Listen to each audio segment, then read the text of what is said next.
appreciate all the blessings God has given me, and I want to repay it to you like this. Clap your hands. Everybody clap your hands. Yes, and Donald Trump has been speaking in Long Island, New York. And so I haven't checked out a Donald Trump speech in a while, and I decided, let me check it out and see if there's some new tricks. If that old dog got some new tricks. I don't think so. I doubt it. I'm going to be honest. I peeped a tiny bit of it, and it led me to believe the rest of it is the same. But I decided, for the sake of fairness and reviewing, that I would listen with folks and whoever wants to chime in. The chat is open, so I'm gonna let that do what it do. If it gets too crazy, I might put it in subscribers mode, but all that means then is that you can subscribe and continue in the chat. So and those of you that are really cool, you can just subscribe anyway. So let's bring Trump up here. Here we go.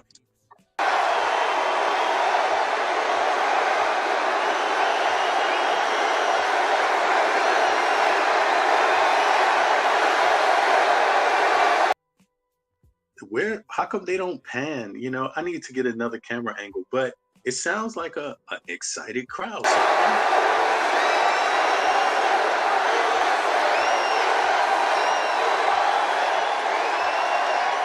Wow, this is a big crowd.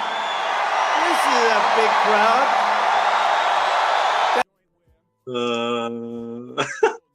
Why is he saying this is a big crowd?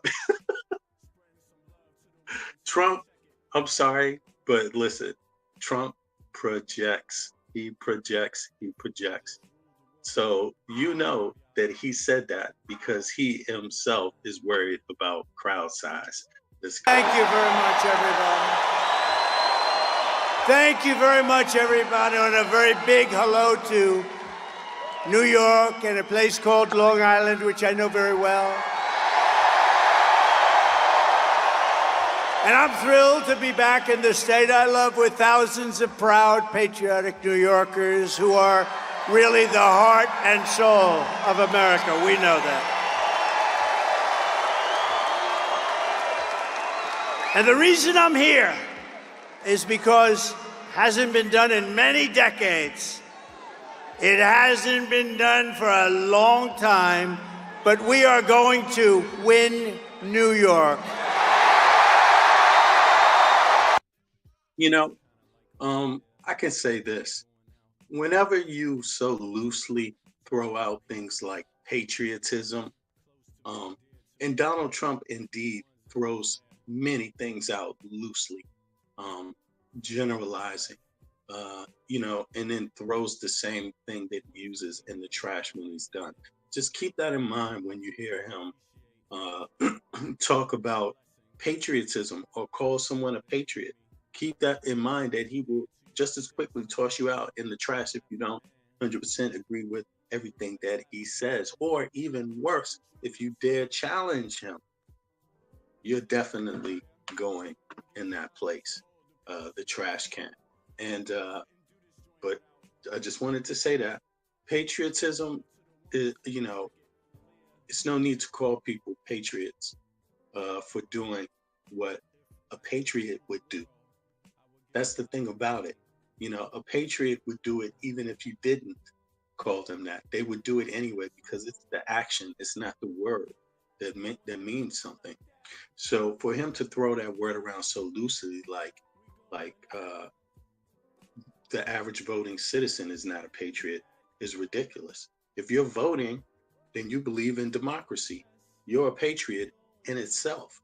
If you're voting, you see what I mean? At least you're going about it the lawful way, right? Which we know is not always perfect, obviously. Especially Trump has done us a favor and brought out how imperfect it needs and how it needs to be tweaked in some ways. But he trashes it. Nobody on the left is trashing the United States Constitution or the values of the democracy. Nobody's trashing it. You see, but he's doing it every day, and he calls it patriotism. Lie, coerce against the government, do nefarious things, acts publicly, openly, and ridicule people when caught. That's what Trump basically does. So just keep that in mind. I'm gonna let it play.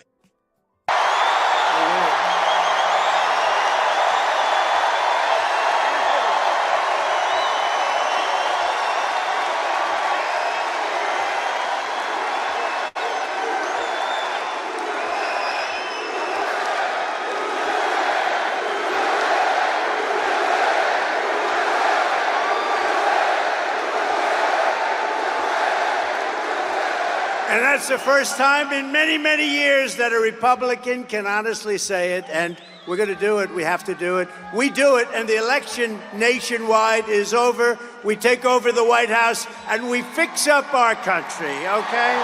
We fix up our country.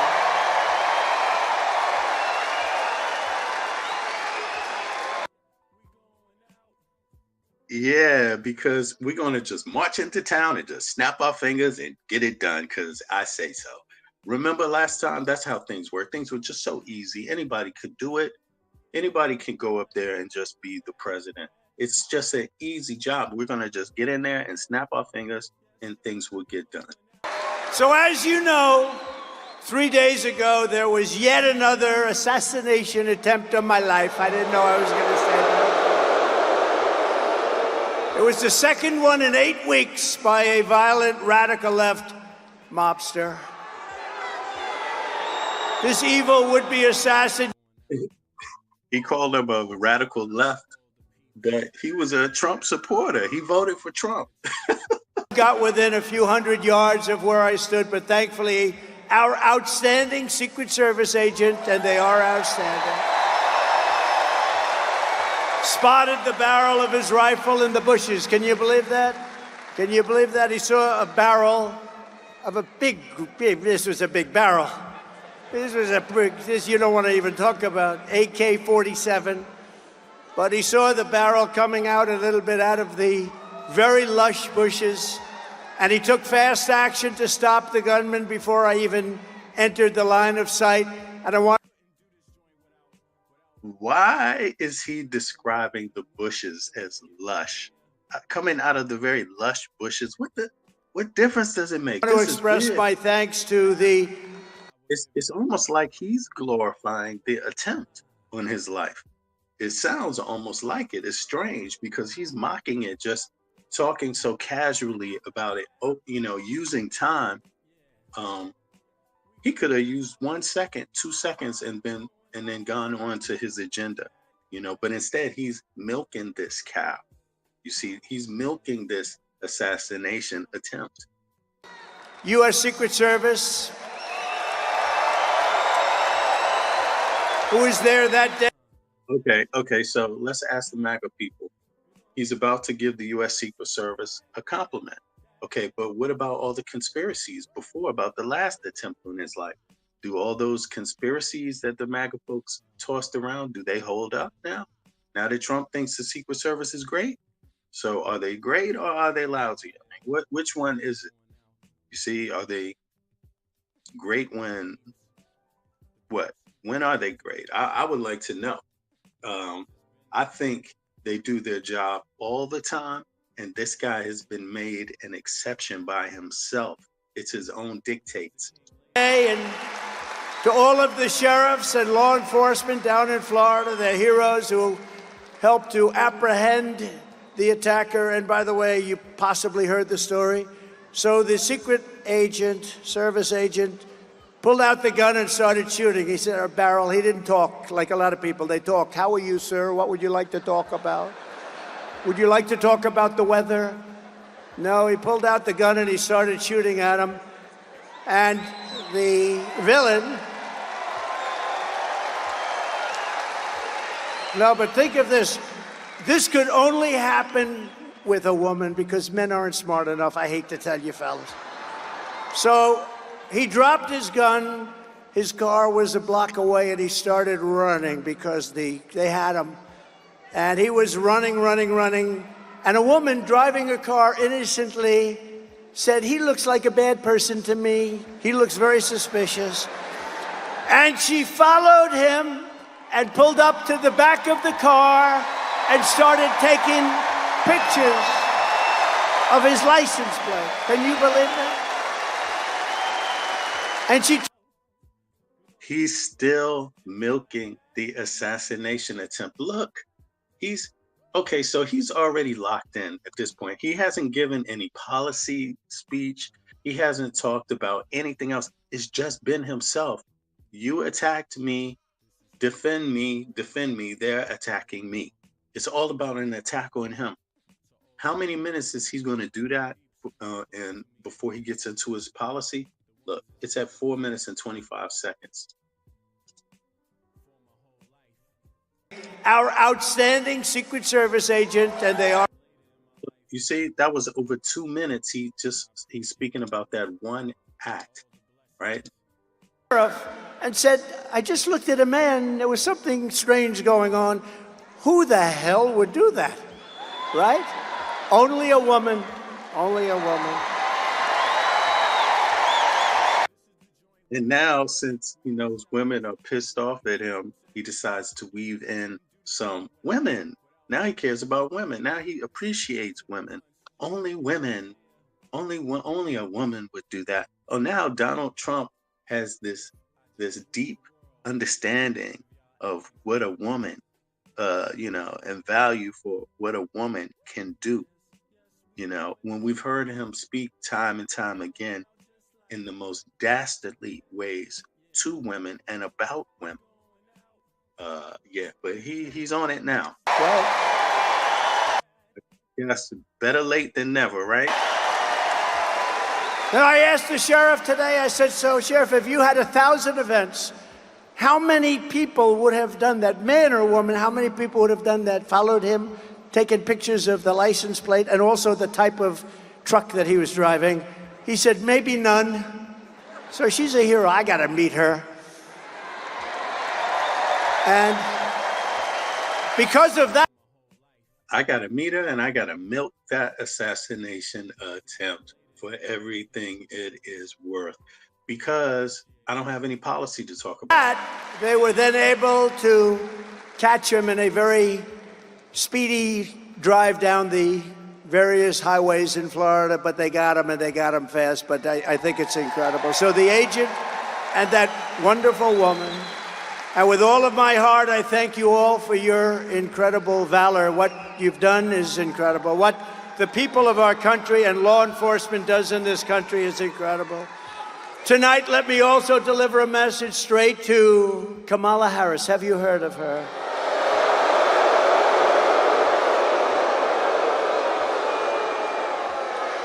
Who, by the way, was just rated by far the most liberal senator in the U.S. Senate, more so even further left than Bernie Sanders and Pocahontas. Pocahontas. She's more so. Notice how he hasn't talked about anything specific. It's 6 minutes now. There's nothing specific he wants to talk about yet. He's just kind of meandering around a little bit, talking about, his assassination. Now it's segued into Kamala Harris. Elizabeth Warren, she's more left than Bernie Sanders or Elizabeth Warren. Let me also deliver a message straight to Kamala Harris, the radical left Democrat politicians, and the fake news media. Look how many are there.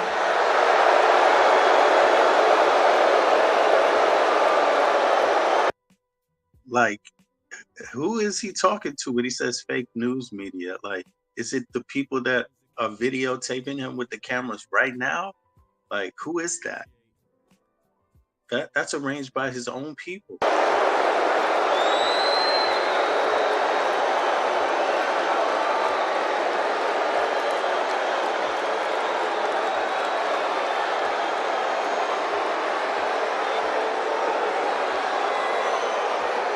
We've got to get our media back in this country. We've got to get them back.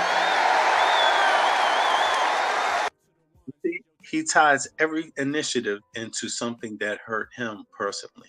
So because he feels he's being treated unfairly by the media, his new initiative is we gotta get our media back in this country.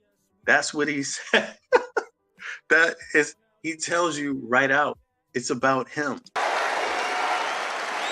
But the message is it's time to stop the lies.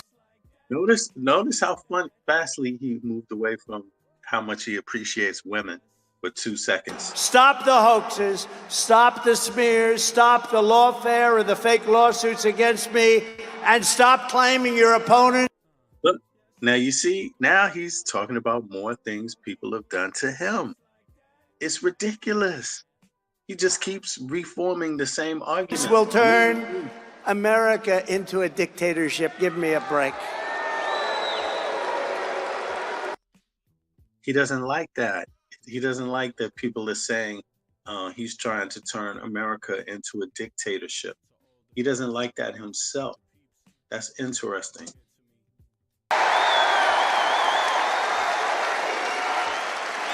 But the message is it's time to stop the lies, stop the hoaxes, stop the smears, stop the lawfare or the fake lawsuits against me, and stop claiming your opponents will turn America into a dictatorship. Give me a break. Because the fact is that I'm not a threat to democracy, they are.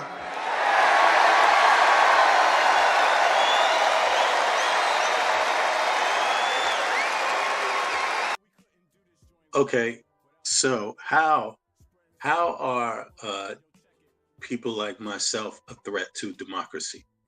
What do I do exactly that makes me a threat to democracy? I vote. I register to vote. I request a ballot. I pay my taxes. I file my taxes. So where is the threat in the democracy? So he's saying that people that vote, pay their taxes, right, work, are a threat to democracy because we don't agree with his policy. And we're criticizing his policies, his administration's policy, and we're comparing it to the current administration and having a conversation about who we want to be the next, who we want to lead for the next 4 years, which is part of the process. That when you do that, that's supposed to make you a good American, not a threat to democracy, but they're doing things in politics that have never been done before in the history of our country. And worst of all, with their open borders and bad elections, they have made us into a third world nation, something which nobody thought was even possible. Americans deserve. How is the U.S. a third world country? How is it a third world country? How is it being made to be a third world country? In what way? Is it the economy? Is it the inflation that he's talking about? Or is he talking about what the people look like, the ethnic diversity? Is he saying, labeling that problem? Is he saying that's what makes it third world? It's something people should look closer at because it's highly offensive, because he does mean that. He's talking about color when he says third world. He's not talking about the U.S.'s economy. The U.S. has the #1 top economy, the biggest economy on earth, the strongest economy. So he couldn't be saying that's third world. You see, it's really interesting. So he's obviously talking about color and background, more specifically background, which is even more insidious too when you think about what he could mean. A campaign based on the issues. We try and keep it on the issues. And God has now spared my life. It must have been God. Thank you. Good. He just thanked God. Look, listen. He's been in it for 8 minutes now. He hasn't said anything about policy, not once, nothing about any policy. And now he's gotten to the point, I think he started spinning out about 3 minutes, 50 seconds, really spinning out.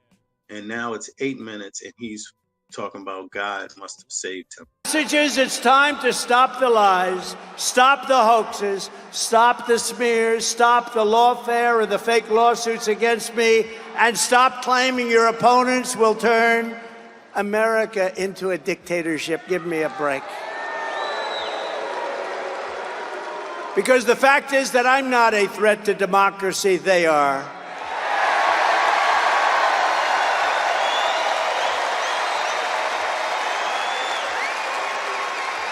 They're doing things in politics that have never been done before in the history of our country. And worst of all, with their open borders and bad elections, they have made us into a third world nation, something which nobody thought was even possible. Americans deserve a campaign based on the issues. We try and keep it on the issues. And God has now spared my life. It must. And it's 8 minutes in, and he hasn't been talking about the issues yet. He hasn't named one yet. But now he's going to talk about God. Must have been God. Thank you.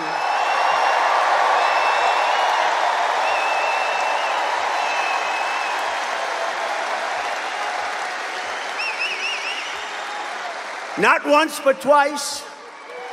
And there are those that say he did it because Trump is going to turn this state. Whatever happened to the Secret Service? Whoa, whatever happened to the Secret Service's work?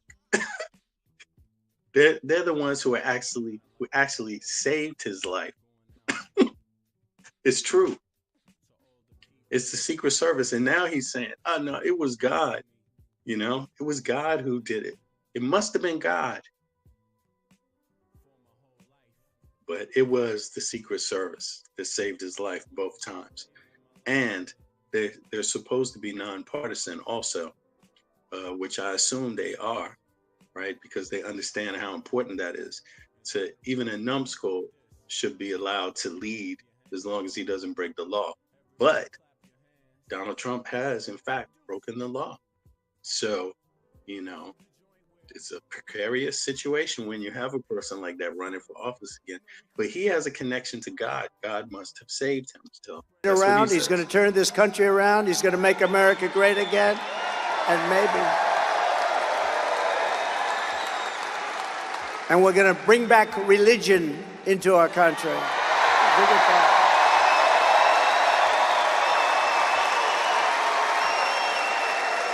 These encounters with death have not broken my will. They have really given me a much bigger and stronger mission.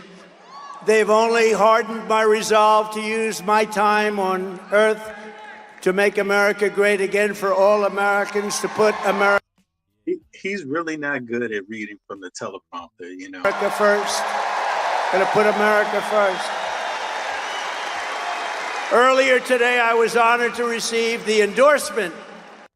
You can hear he's reading right now. Earlier, I was promised to receive the endorsement, but you could see his eyes. He's looking at the teleprompter. Of the rank and they have one on both sides. file membership of the Teamsters. I love the Teamsters. They delivered all that concrete for those buildings I built in New York. They delivered that. So you can see I don't think he's looking at a teleprompter now. The big, heavy, most beautiful trucks you've ever seen, they delivered the concrete in all those buildings I built in New York.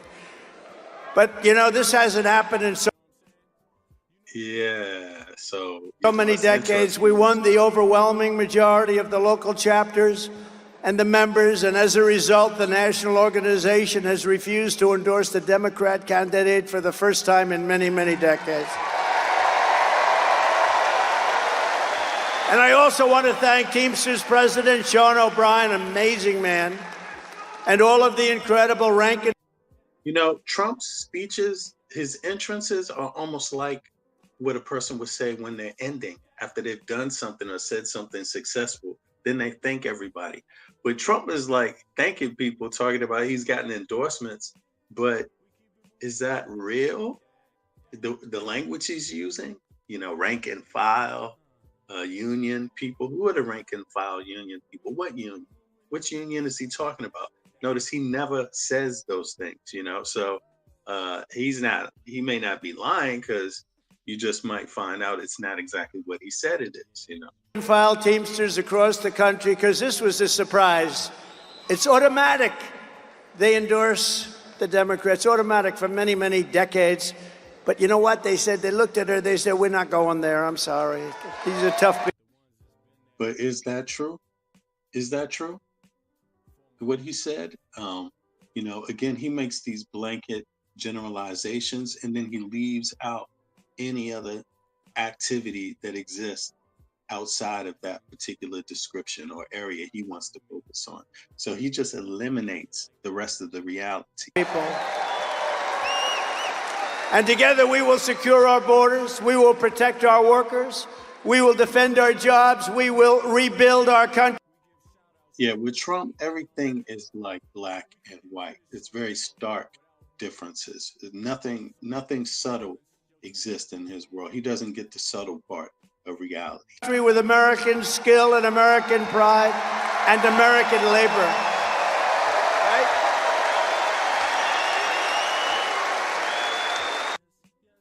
But what does he mean by American jobs, American labor?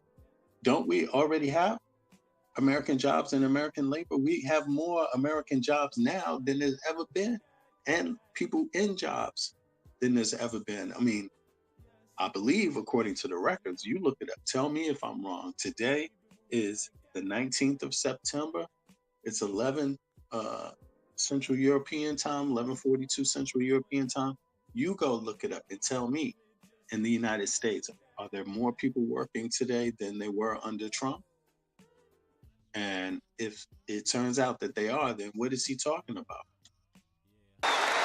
And just as a little side note, we should give them a round, especially because of what they and how they voted today. If they voted the other way, I wouldn't give them a round. But the Teamsters built out this beautiful stadium for tonight's event. Thank you, Teamsters. Thank you. They did a great job, too. To every hardworking American, whether you live in a red state, a swing state, or a state with a failed Democrat rule, this year we need to elect all Republicans up and down the ballot. We have to clean out and straighten out our country. With your vote, we are going to rescue our country. We are going to rescue our Democrat-run states. We are going to start by saving the great state of New York. Is that good?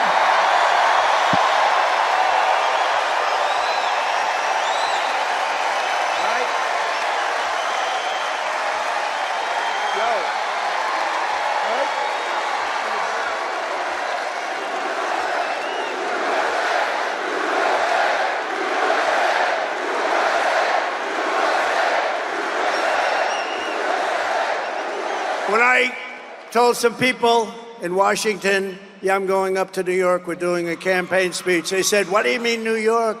You can't ever, nobody can win, Republicans can't win. I said, I can win New York, and we can win New York. We're going to win New York. And if you vote for me, I'm going to reduce your taxes, reduce your crime, and reduce your levels of... Listen to that. Listen to this. This is sick. He said, and if you vote for me, I'm going to reduce your taxes. But what about the people that don't vote for him?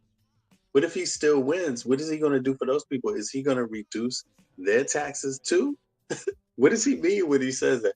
And if you vote for me, I'm going to reduce your taxes. Stress. We have a lot of stress. In his vote for me, I'm going to reduce your taxes, reduce your crime, and reduce your levels of stress. Because you have a lot of stress. The only thing that I... You know, it's important to not try to make up for Trump's failures, you know, because they're his own, you know, and he's happy in his failures. So we don't have to make excuses about his speech, how he speaks, and try to, you know, change what he says into something else he meant to say, like this or some other way, because that's not how it would work with anybody. I mean, we got to hold him to what he says himself and take his words for it, like that this is him.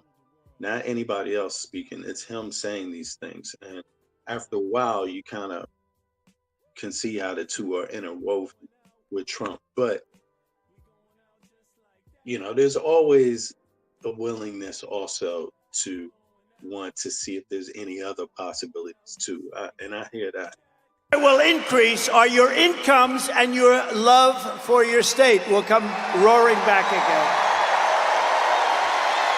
Throughout American history, from generation to generation, New York has always set the standard for American life, and they have. It's been a high standard, too. Our cities were the center of business, arts, culture, our streets, ports, waterways, and they were the arteries of American commerce. They were absolute arteries. And our towns like Uniondale, Levittown, Hicksville, Huntington, these were great, great towns where you grew up and you loved and you stayed. But look at what has happened to New York and the other states, all run by radical left Democrats, every single one of them. Our heavy industries have exported overseas, and our middle class has been eviscerated, right here at home, been eviscerated. Housing costs are out of control. Inflation has cost a typical family $28,000. Think of it, in less than 4 years, $28,000. And we filthy encampments. We have horrible, disgusting, dangerous, filthy encampments of junkies and homeless people living in places that our children used to play Little League baseball, which they don't get to play very much anymore, do they? Over the past 3 years in New York City, there has been a 29% increase in robbery, a 36% increase in felony assault, a 42% increase in grand larceny, a 75% increase in carjackings. Did you buy a nice car lately?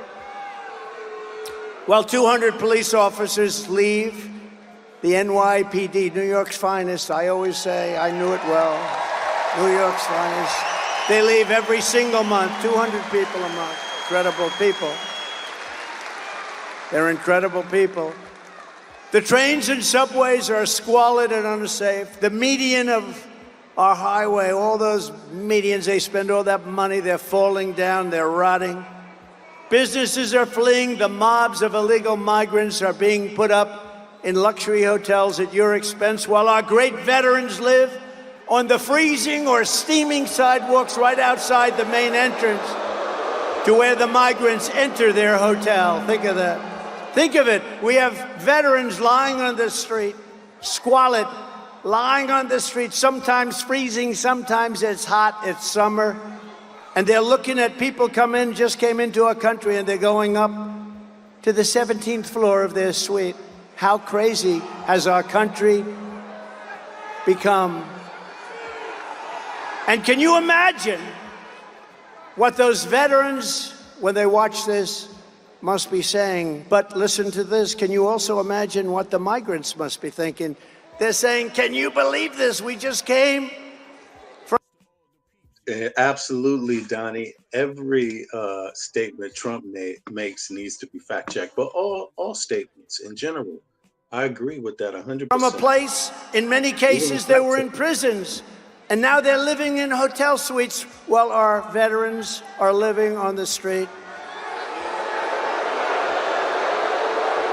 And so I say to the people of New York, with crime at record levels, with terrorists and criminals pouring in, and with inflation eating your hearts out, vote for Donald Trump. What the hell do you have to lose? What do you have to lose? Hey, you all, I'm sorry.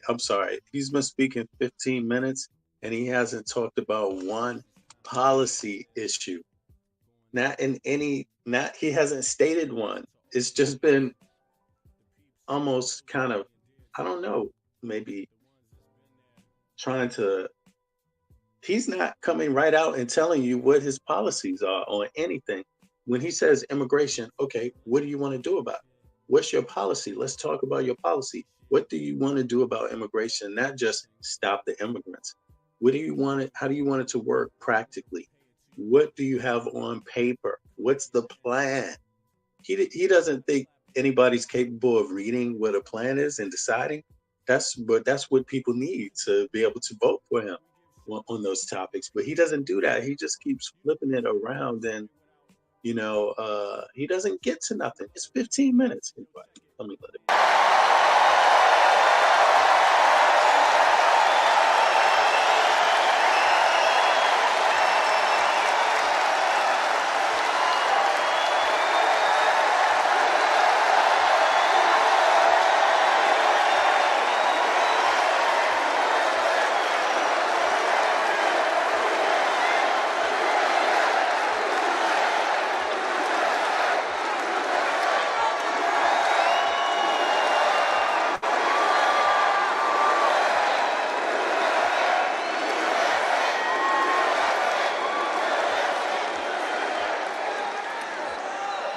What do you have to lose? Think of it. What the hell do you have to lose?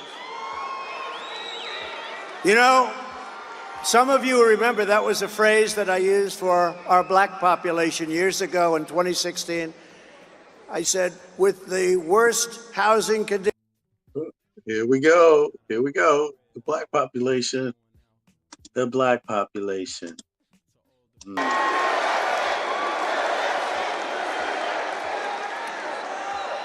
What do you have to lose? Think of it. What the hell do you have to lose? You know, some of you remember that was a phrase that I used for our black population years ago in 2016. I said, with the worst housing conditions, the worst education. Yeah, what does he mean by that? Our black population. What is that? Where can we read about that somewhere? The worst this, the worst that, the most crime. I went through 12 different things, and it wasn't in the sheets. And I'm saying, boy, that's really terrible. And I said, and I was at like 2%, not too good. And I said to the black population gathered in front of me, vote. Why is he being so vague about that? He's being so vague when he's saying the black population. Have you heard anyone? How do you? I'm sorry, this is so horrible, but how are you supposed to tell someone, how are you supposed to address someone when you want to have a conversation with them? Is it the black population? Is that what he calls them? What particular group? What organization? Where are they from? Vote for Trump. What the hell do you have to lose? I said that, same thing. And you know what happened? I got eviscerated when I went backstage. But I'm not like Biden where he takes, I fight back with my people. Remember, we still signed the check. They said, sir, that's a terrible thing to have said. I said, when you said, what the hell do you have to lose? It's terrible, it's demeaning, it's horrible. I said, but it's true. You know what happened? The next day, I picked up 10 points with the black population. And now, because of all we've done, we're at the highest level of black support in the history of the Republican Party.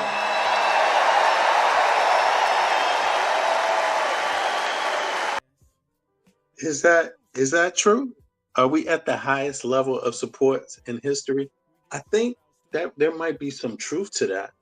I think there's been some growth for sure. But what does that mean still?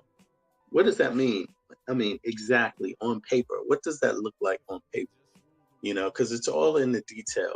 And again, Donald Trump rarely shows the details. He talks, though, openly about different stuff, vaguely, but he never really comes with the substance about what he's really, the substance of whatever conversation he wants to have. He just says, I want to have a conversation about the black people. And then he never tells you what that conversation should look like or be outlined to look like. You see, so you have an idea of what are we talking about here? What are the things we can get into? He doesn't do that. He doesn't define it at all.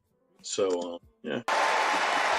And by the way, the Hispanic support, do we have any Hispanics?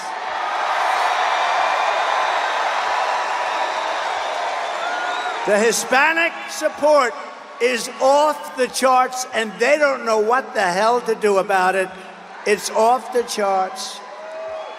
And we just had some great polling come out. I think the most accurate poll over the last 8 or 9 years was Rasmussen. What's the name of the poll? They just came out with a poll that was Hispanic support is off the charts, and they don't know what the hell to do about it. It's off the charts. And we just had some great polling come out. I think the most accurate poll over the last 8 or 9 years was Rasmussen. They just came out with a poll that we're 5 up. We're 5 up. 5 up. It's so funny, you know. It's funny how his poll parallels Kamala's poll. All the other networks say she's 5 up, and then now he has a poll where it's like, no, it's him who's actually 5 up. Let's check that out. We should be 35 up, to be honest with you. But, you know, some people can't break an old habit. That's really what it is. So I say to you, vote for Trump. What did he say? He said some people just can't break an old habit. And I will turn it around very quickly with 4 more years of Kamala Harris. New York State will be like a third world nation if it isn't already. It is. I think it is. With Trump, the Empire State will once again be the envy of the entire world. We will have no crime, only success. And you got to think about what that envy, what that means to him, the envy, where the envy is centered. With Donald Trump, the envy always centers around himself, right? But if you think about this conversation we're having is about governance, how we get things done on the macro also, right? In industry, globally, right? So when Donald Trump speaks, he makes it, he's a very, you know, he's focused on being an isolationist, you know, punishing others for not having the power that the U.S. has. But the power that we have, every bit of power that we have pretty much right now is because of our relations in the world. Outside of the U.S., you know, the U.S. has a good share of the global market. That's what's making that GDP 27 trillion a year, right? So, which is the highest GDP of all nations, you know. So at this point, and it's projected to keep going higher. So the U.S., that means in a nutshell, the U.S., most of U.S. business is outside of the U.S., obviously. So keep that in mind when you speak to Donald Trump and you think about what it is to be an isolationist, to always talk about me, the U.S. power being centered around the U.S., that idea. No, we make way more money working with others around the world. That's really what it comes down to. And Trump wants to threaten that, threaten NATO. Threatening NATO means threatening our businesses, our industry around the world. That's really what that means. So let's anyway, I'm gonna let this play. I didn't intend to stop it. And unlike your current radical Democrat regime, I'm not driven by partisan ideology. I'm driven by results, and I'm driven by New York common sense. It's common sense, right? Right? It's common sense. You know, I like to say the party, this is a great party. I like to say the party is really, you know, we're conservative and all that, right? Who knows? You know what we are? We're really people with common sense. We need walls. We need good elections. We want low taxes. We want great police officers that are well taken care of. We don't want to defund the police. So where is the plan? He's mentioning all kinds of topics, areas where you could do work if you had a plan to. But he's just talking about the areas and never gets to the plan. We're the party of common sense more than anything else, and it's picked up a lot of steam, it's true.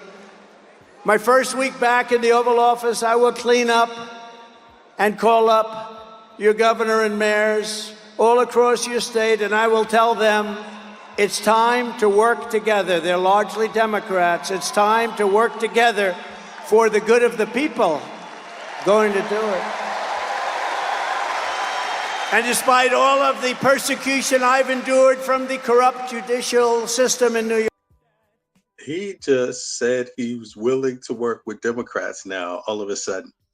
All of a sudden, he's decided to say that. That's interesting. New York, it's a corrupt system.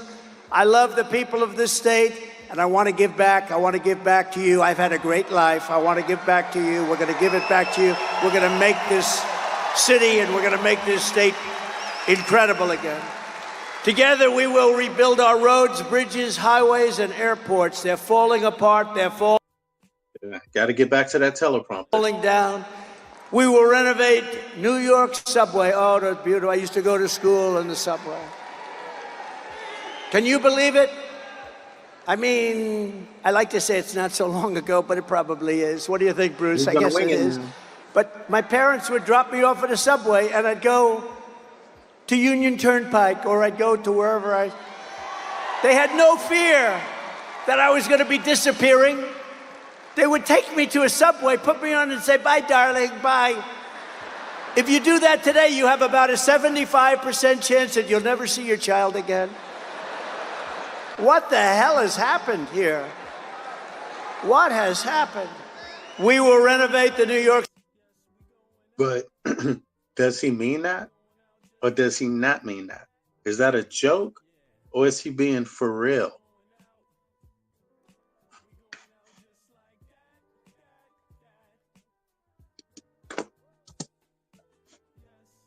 What has happened here? What has happened?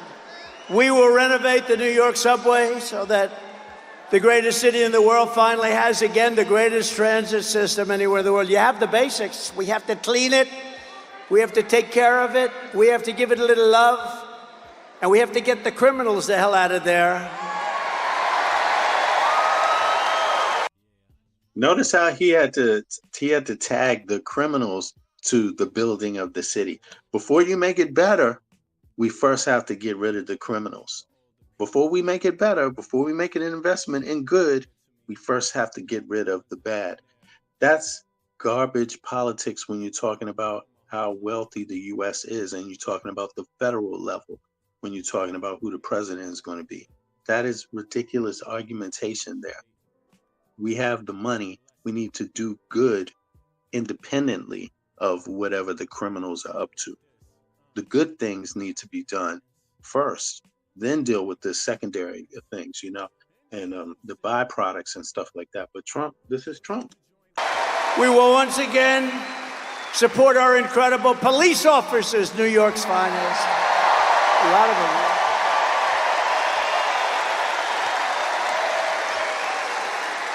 You know, I've got the support. To me, this is so important. I think to you, it's every single police group in the nation is supporting me. The other day, the Fraternal Order, it's the largest. They gave us 400,000 police, and they gave us a unanimous endorsement. We have it from everybody. We have it from everybody. We will work with the mayors and the governor to rebuild your defunded and depleted police forces, including New York's finest and NYPD. Look, I know so much about it. I love New York's finest. I used to be in Brooklyn. I had an office with my father in Brooklyn. And we used to go in Brooklyn to a White Castle. Did anyone ever hear of a White Castle? And my father would say, no, that's the best place. Only 12 cents a hamburger. Remember? 12 cents. Bruce, we had Bruce. How good is Bruce? Bruce Blakeman, one of the greats. Look, Trump has been going 23 minutes and there's no policy. He hasn't talked about any policy in any depth. He hasn't talked about any policy, not even in depth, but even slightly, no clues at all. No clues at all about what kind of policy he would have towards any of the things he's talking about, because he simply won't go into any in-depth conversation on them. So it's like he's found himself at 20 something minutes, 23 minutes, and he hasn't gone into any policy issue in any detail whatsoever. He won in an upset. You know, this is a Republican. He ran a couple of times. You couldn't beat this hoax of Democrats. He ended up winning. He's done such a good job. He's now unbeatable. They don't even run anybody against him. Great. Really great. We got a lot of them. Joe Cairo's here. Joe, are we going to win, Joe? What do you think? Joe Cairo. Don't mess with Joe, right, Joe? We love you, man. Your family's great, too. But I will stop the Kamala crime wave, and we will do everything we can. We're going to get these violent criminals behind bars. We're going to... Kamala crime wave. Crime is down in the U.S. Violent crime is down in the U.S. It's down more than it's ever was under Trump, you know? And that started shrinking as soon as Biden basically got in office, pretty much. And it's kept going down each year. You need to look the data up on that, but I have looked into it myself. It is a fact, right? Actually, it's in some of the shorts. Let me see. I could play one of the shorts in a second, but it's on one of my shorts. Go to the shorts wall and you'll see they're actually talking about the data, how it's dropped in the Biden violent crime. So he's talking about Kamala crime wave. You know, it's just, again, it's racist because and misogynist. He's trying to literally attach it to her just because. Why? What has she done? Just because she's what? Why is she to blame? Why should people think she's to blame for the crime? It doesn't make any sense. Like, what's the catch in it? But he's able to do that so easily. Just throw that out and attack those things. Her background, you know why he's saying it's because her background. One of the things he attacked. It is because of something that's he shows gender bias. I mean, I don't want to go into detail, but he does. He's deeply misogynistic. The way that he talks about Kamala Harris also, and women in general, flat off that's obvious. Yeah, but in any case, I'm sorry. Let me get them out of our country. We're going to take them back to the country from which they came. A few months ago, I visited with the grieving family of a New York City police officer, Jonathan Diller. You know Jonathan Diller? I was hoping his family could be with us. He was just 31 years old, gunned down during a traffic stop by a vicious thug, leaving behind his incredible wife, Stephanie, and family, their one-year-old son. What a son. And are you here? Are they here? They could be here. Is Stephanie here? Because, you know, it was a bond, and she was so great, and I think she's here. They came. A few months ago, I visited with the grieving family of a New York City police officer, Jonathan Diller. You know Jonathan Diller? I was hoping his family could be with us. He was just 31 years old, gunned down during a traffic stop by a vicious thug, leaving behind his incredible wife, Stephanie, and family, their one-year-old son. What a son. And are you here? Are they here? They could be here. Is Stephanie here? Because, you know, it was a bond, and she was so great, and I think she's here. It's hard when you have 19,000 people.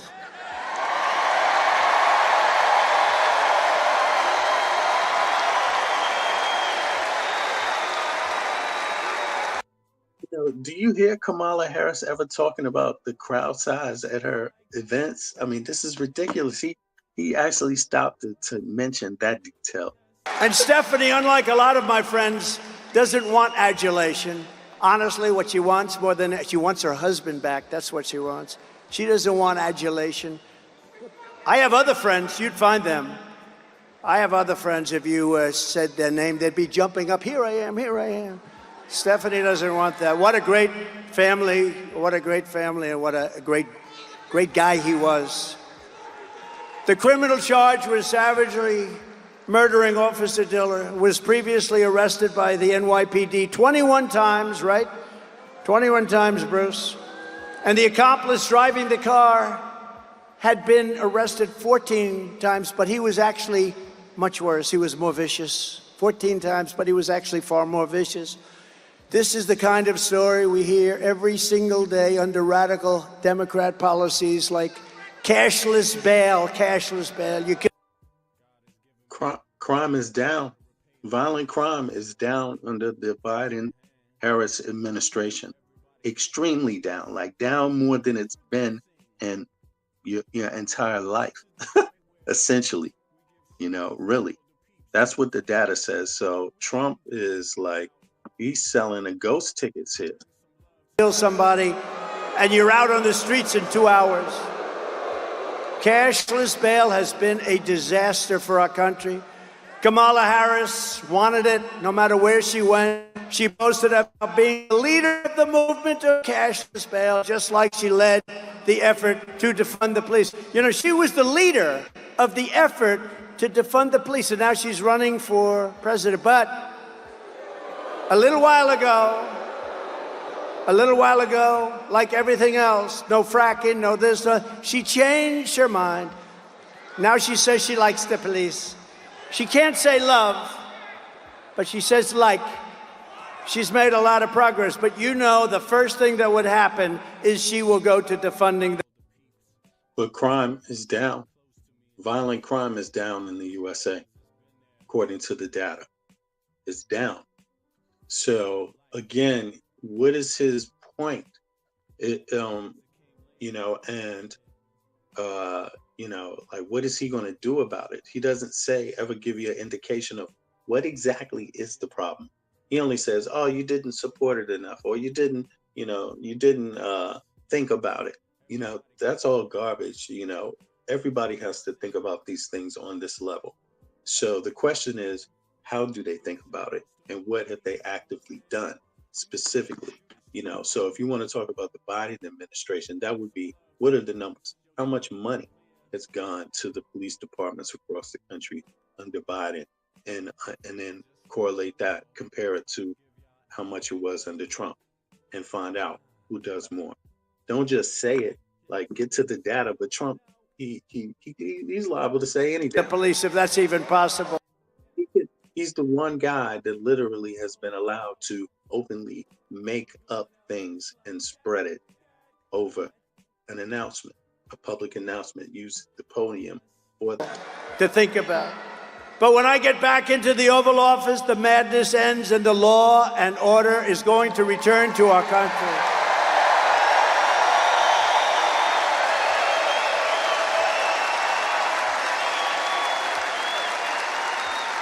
A fully reformed federal Department of Justice will deliver massive public safety funding for New York and other Democrat-run cities that are under siege. But in exchange, they will give our police back their protection and their respect. We are going to take care of our police, and we're going to respect our police. Everyone here does. I tell the officers all the time, you have no idea how the people love you, but sometimes they don't feel it because of what the Democrats do to them. They will end deadly sanctuary city policies. They will terminate cashless bail, and they will return to proven policing methods like we had under Mayor Rudy Giuliani that made New York City the safest big city in America.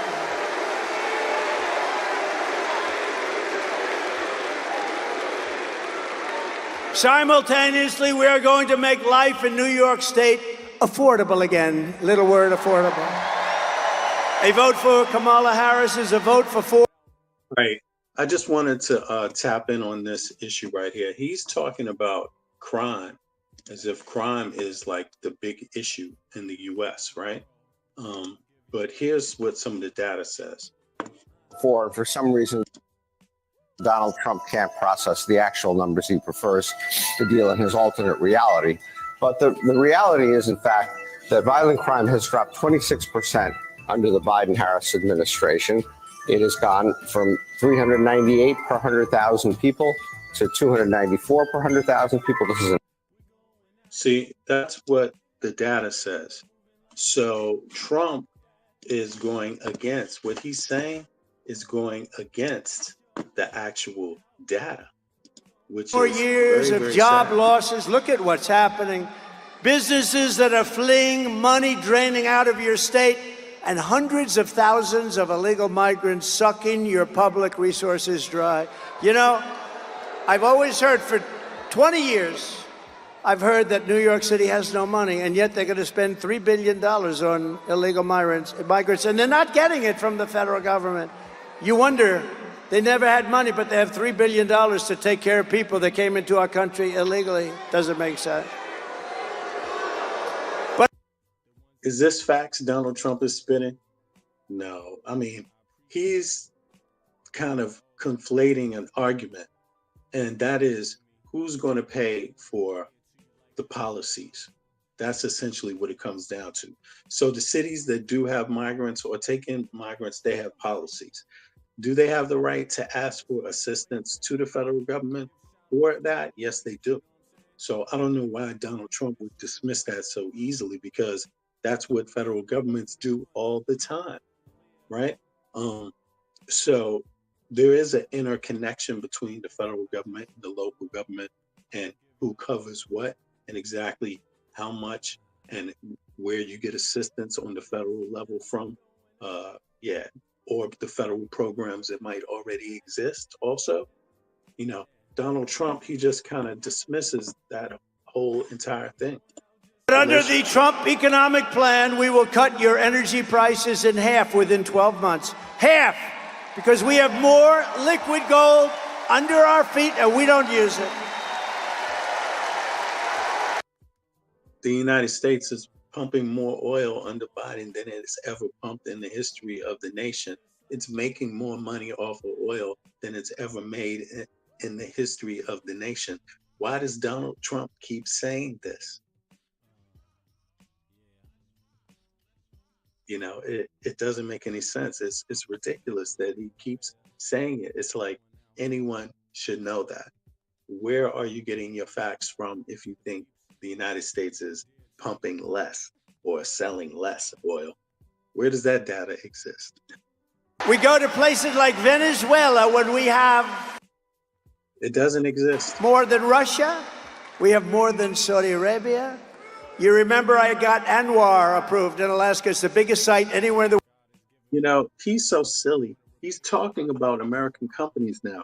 What he's saying is that the American companies, they go out and do business with other nations that have oil and make oil deals with them too and make money off of those oil deals. He's saying that's a problem. So it doesn't make any sense what he's saying. You know, there's no law that says American corporations can't buy and sell other people's oil. What the hell is wrong with this guy? Can't pump and sell other people's oil?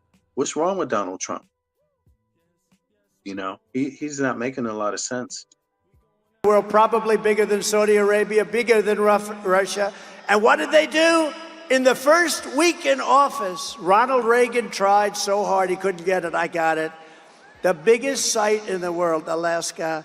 And in the first week in office, they terminated it. We'll have it back very quickly, I promise you that. But he's not going to provide any details about how. We will rapidly defeat inflation. We're going to bring your prices down. All they're doing is they've cut. We're just going to do it because we snap our fingers. But you're up 55 or 60%. People that used to live a nice life 4 years ago, they can't afford an apple. A woman, they showed a picture of a woman the other day. I said, boy, that's sad. That should never happen to her. She went to the counter, the cashier. She had 3 apples. And when she was standing with the cashier, she realized she didn't have enough money for one of the apples. And she took the apple, brought it back, and she bought 2 apples. That shouldn't be happening in our country. That shouldn't be happening in our country. We will cut interest rates, cut insurance costs, and insurance is horrible. And have you seen that happen? I've never seen that happen. I'm sorry. I'm just saying, I've never seen that account happen. It's never happened. Maybe I'm missing something. I mean, I've seen it occur across the history of the US, but to make the comparison about apples, listen, The United States is one of the nations, Western nations, the wealthiest, and they don't provide health care to every citizen. It's not universal health care. It's not universal education.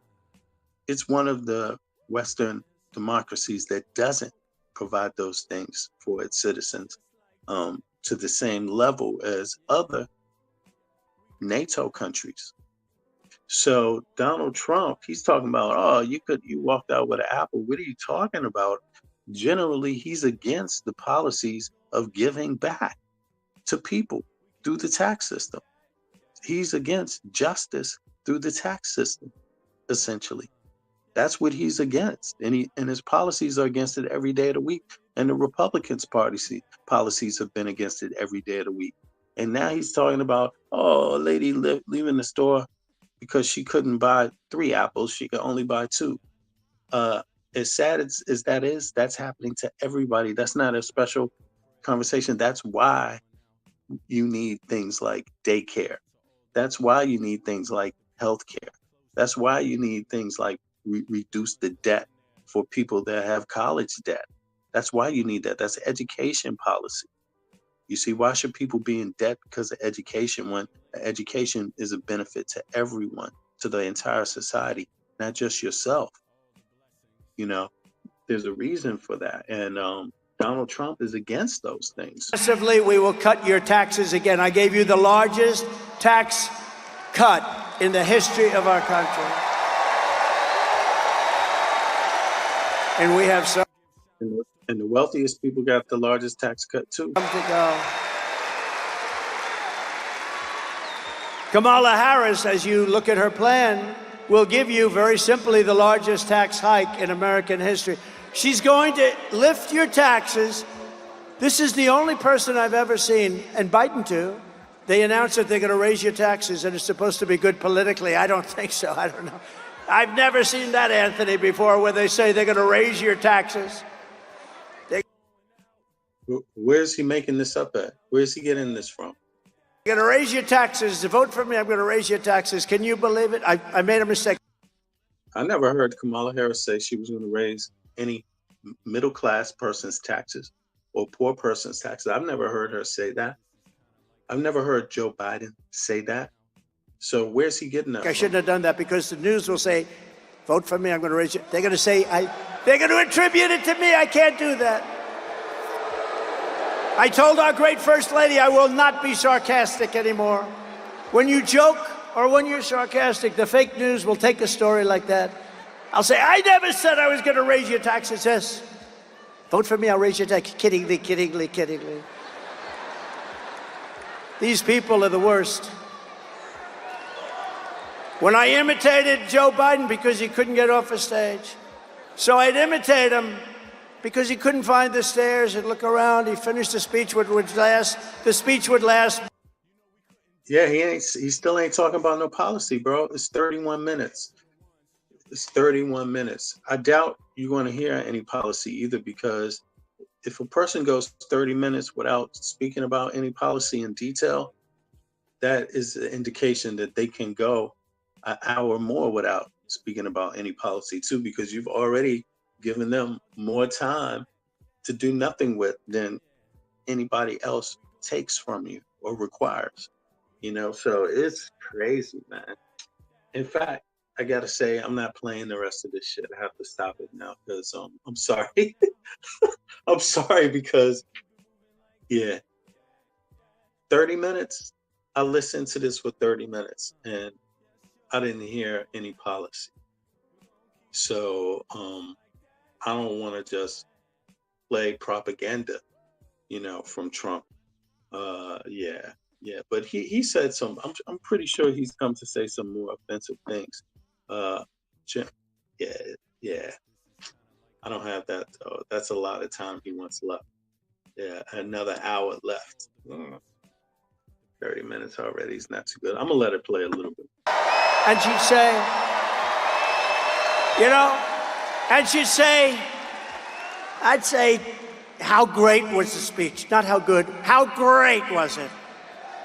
And she'd say, it was good, but your hair looked terrible tonight.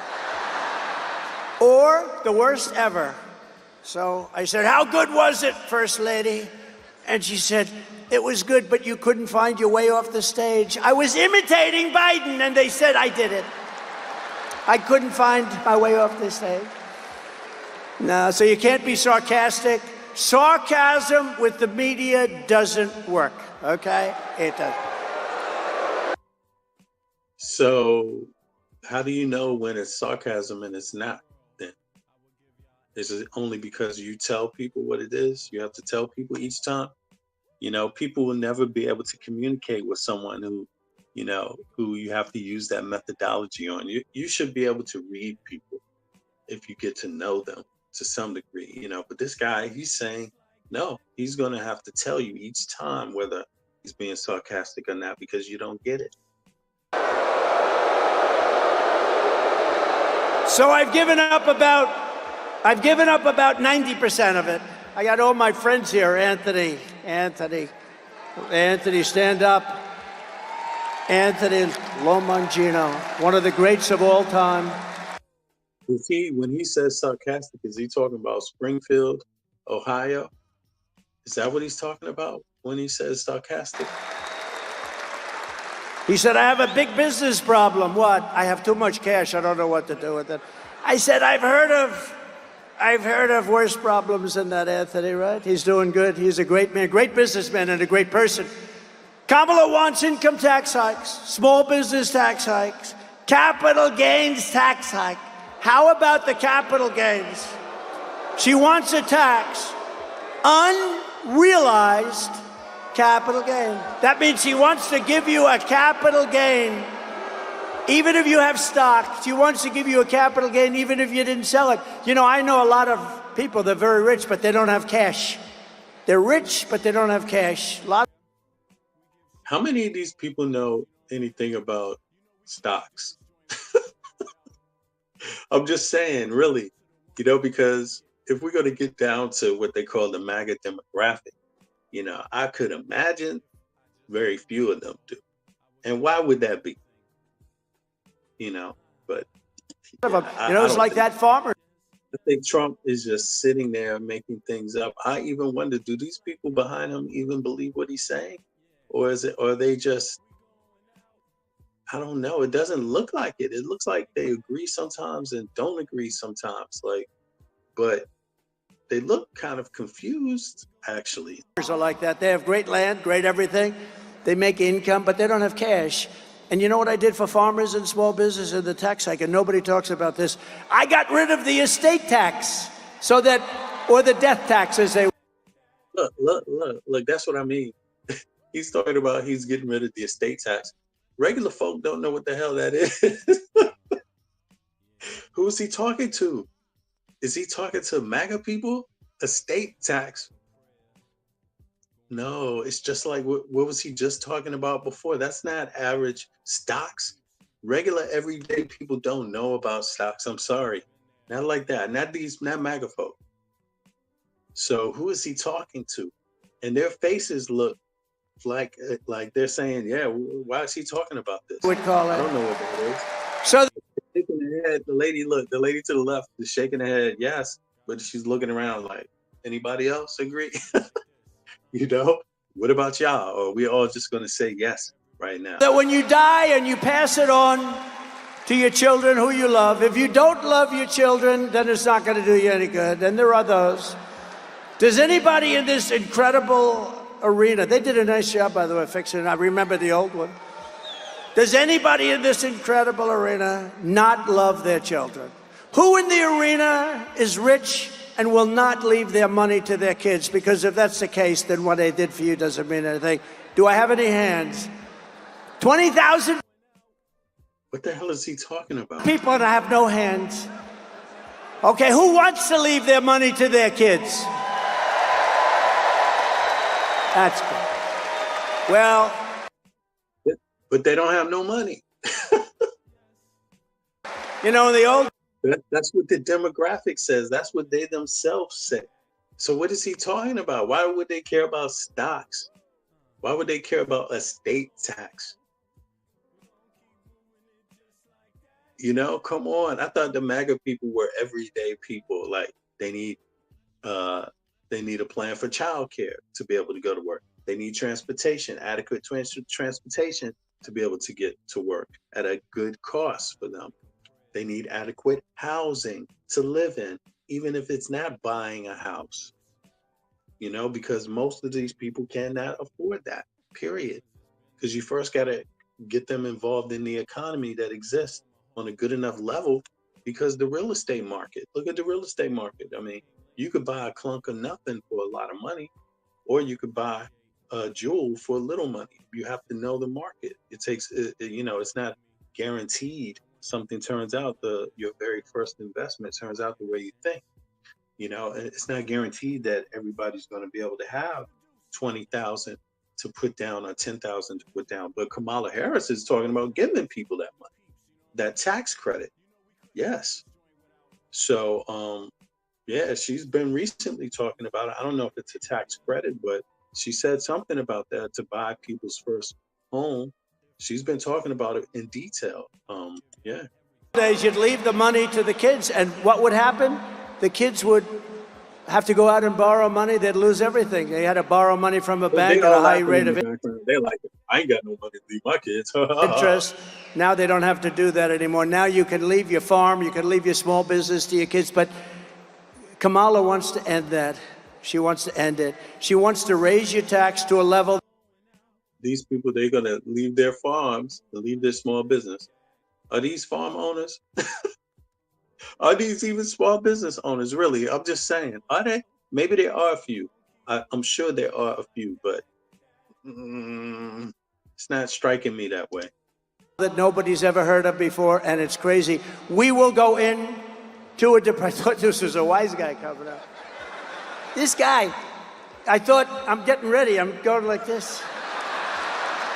I got a little bit of a yip problem here, right? That was amazing. I was all ready to start duking it out. I felt like my man in the front row here. Stand up, will you please? This is the toughest man. You know him? Do you all know? I'm going to introduce you later so you can sit. He's the toughest guy. If somebody walked on the stage, he wouldn't be afraid. He would already be attacking the poor guy. Yeah, that was interesting, wasn't it? It's the first time that's ever happened, I think. Is he new to the game? I think so.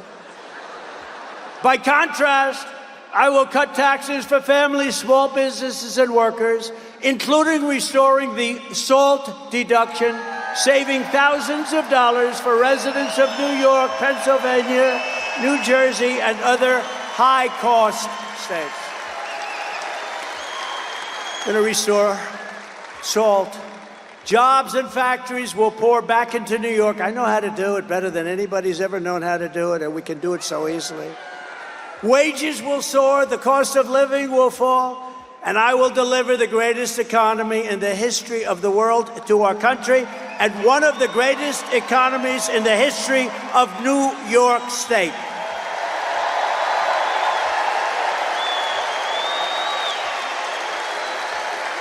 And a key part of restoring safety and saving our economy is stopping the invasion at the border of our... I knew that was going to have to be. You see, like Donald Trump ties every other policy into the first one. Like if you can't do the first one, then you can't get the other ones. So he doesn't have to make a plan or an investment in the other ones, because for him, it's all about the first one first. You got to get that one accomplished first. Then after that's accomplished, then we can talk about other things in detail. Our country, it's crazy. Under border czar Kamala Harris, she was the border czar until she started looking at this situation, until the coup. I say until the coup because there was a coup. But she was a border czar. Now she said, I was never the border czar. You know what? Give her that. But she was in charge of the border, and the border is the worst run border in the history of the world. There's never been a border like this. 21 million people, illegal aliens. In the history of the world? Oh, really? Oh, really? You think this border is weak, huh? Because we have immigrants and people seeking asylum. You think that makes the border weak? Donald Trump is so funny because he's relying that nobody else is looking at anybody else's data on their border. Look, it's safe, generally speaking, but the border security is always an issue. Why does it have to be a Trump only issue? Border is an issue for every administration. Yeah, and it's just that simple, and it will continue to be that for the next generation or the next one, and then it's just a permanent feature. But the way Trump talks about it, he talks about it like he has an easy solution to something. But because he never comes with a real plan, comprehensive plan, he never really gets those things done. Coming in from all over the world, from prisons and jails, from mental institutions and insane asylums. Many tourists are coming in just to watch. Did you ever see this? You have tourists that line up to take pictures of it. They usually turn out to be the fake news, and the pictures are so bad they never show it. The fake news never, ever talks about it, but we have massive numbers of terrorists coming in to our country. You have everybody coming in. We have people that can't speak the language. Two people that just took a shot at Trump. Yeah, I'm going to call it here. But the two people that took a shot at Trump, those are not people, migrants. Those are not illegal migrants. They're not legal migrants. Those are basically two Americans that took a shot at him. And for some reason, he's fixated on others in terms of violent crime, when violent crime is mostly per capita. It's more Americans, birthright Americans, the average American that is committing most of the violent crime. So legal migrants and illegal migrants are committing less violent crime. That's just what the case is. So Trump always tries to keep people fixated on migrants because of their color or the type of migrant, the border one. They're crossing the border, implying they're not flying in, from Europe, right? Because a European can't cross the border. They have to take a boat or they have to fly. But so he's only focused about the border. I mean, it's very telling how he talks about the border in the first place. But in this case, he's the one who tanked the Republican led bill on the border that Biden was ready to sign, that Democrats were ready to sign. He's the one who had the Republicans tank it. So he could talk about it now during the election. So, there was a bipartisan plan already in place, and Republicans tanked it because of Trump, at the request of Trump himself. So why he never discusses that, and why people allow him to get away with that, his own constituency, is troubling. It shows you they're not really aware of a lot of things. The great Tom Homan told me the other day, great guy, central casting guy, great guy. He told me the other day, last month, they figured it out for the last 12 months, 168 different countries came in, represented, and came into our country.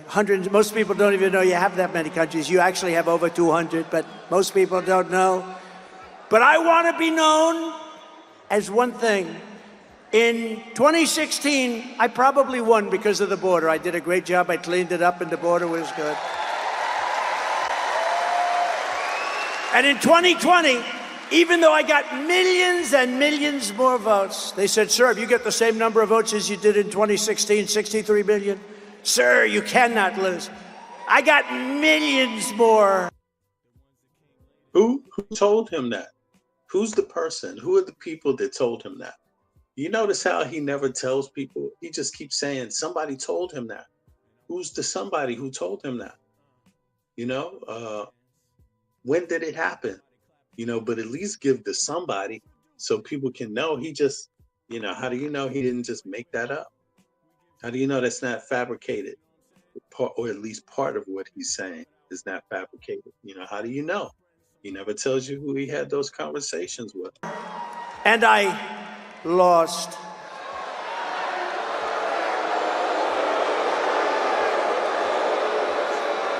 But you know what?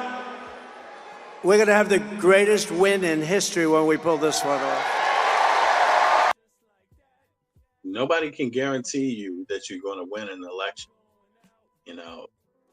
You have to get not just the majority vote, but the delegate votes locally. So state by state. So there's no other way around that. And the only party that's trying to circumvent that is the Republican Party right now, through challenging or either having their district attorneys attack organizations that register people to vote, harass them, or by trying to get state councils to change laws on voting, how voting gets done, and limiting certain types of ballots. So people should be very concerned about Trump and the idea that he wants to help voting when it's his party that's doing all the damaging, that's limiting. As you've seen, crime is down, violent crime is down in the U.S. under the Biden administration, but Trump talks about it like it's gone up, when it's really gone down since he left office. He talks about every data that way, backwards. He always puts the focus on brown people, violence that doesn't exist, and these kind of things, crossing the border, just the part of the land border, only the land border. That's the only border issue. Those people that come across from that land border, and then he talks about that and ignores talking about any detail about any other policy, and he hinges the other policies on the success of the border, policy. If we don't do that first, then we can't get health care, we can't get child care, we can't get all those other things, because there's not enough money, because the people crossing the border are creating so much of a deficit that we can't afford none of the other things. That's how he talks about it. But the truth is that no, hell no. No way, hell, impossible. The U.S. GDP is up higher than it's ever been in the history of mankind. It continues to go higher and higher. What is he talking about? The U.S. has more money than it's ever had. So he's lunching on that part. The border is just one issue. It doesn't have to stop. All the progress on the other issues doesn't have to wait for no border to be resolved. On that note, I'm gonna shut it down, y'all. I appreciate it. I'll be back. I got a homegirl coming through that's going to rap a little bit about some of these conspiracies regarding Puffy and others. So me, I don't spend so much time talking about it, but every once in a while, I don't mind talking about the entertainment news. And so in an hour or so, I'll be back. About an hour and 15 minutes, I'll be back live again. And I'm going to have my guest come on, Amal, and we're going to discuss some of the entertainment news and some of the background behind it. And also from some of the conspiratorial groups out there, or conspiracies that you just heard repeated over. It doesn't have to be that deep. And not all conspiracy is unreal. You see what I mean? So in any case, I'll be back in about an hour, a little over an hour, and I'm going to check back with everybody. I appreciate folks checking in today. I just decided to go up and listen a little bit of this Trump live. I wasn't impressed by the speech at all. To me, yes, I'll call it rambling, because he doesn't get to the meat and potatoes of nothing. He doesn't break down nothing about what he's saying. There's no detail, nothing, no substance. And Trump has had long enough time, because he knew he was running for president. So for how long now? And he's had every intention of running for president for over 4 years. You see, since he lost the last election, He's been sitting there, waiting, maybe not over 4 years, yeah, but just under 4 years, right? So he's been knowing that the whole time. So where's the policies? How come he can't talk more in depth about policies, more in depth than Kamala Harris, let's say? How come he can't do that? And it's because, I would say, because he doesn't know the issues flat out. He's just using the topics as a way to manipulate people's votes from them. But he has no intention of doing anything for the working class that takes them out of a deficit, you see, and he doesn't want to admit it, so he talks around it and doesn't go into detail, And as far as women, I've noticed in Trump's latest 2 speeches, he's actually had the nerve, and including in this speech, to come off the top, talk about women like he now suddenly has a special appreciation for women, doing that just for the sake of some votes, using that topic of women just so cheaply like that, when we know daggone well this man has spoken so horribly about women any chance that he gets publicly. That's when I smack the shit out you. I smack the shit out. That's when Right. Exactly. That's the only thing I can say about that. Is highly insulting, and it's highly insulting, and Trump needs to stop. You're quite hostile. He makes people. You're quite hostile. You're quite hostile. You're quite. Folks, really, really upset. He makes people's blood boil the way he talks with some of his insults. But I'll be back in an hour, folks. I appreciate everybody.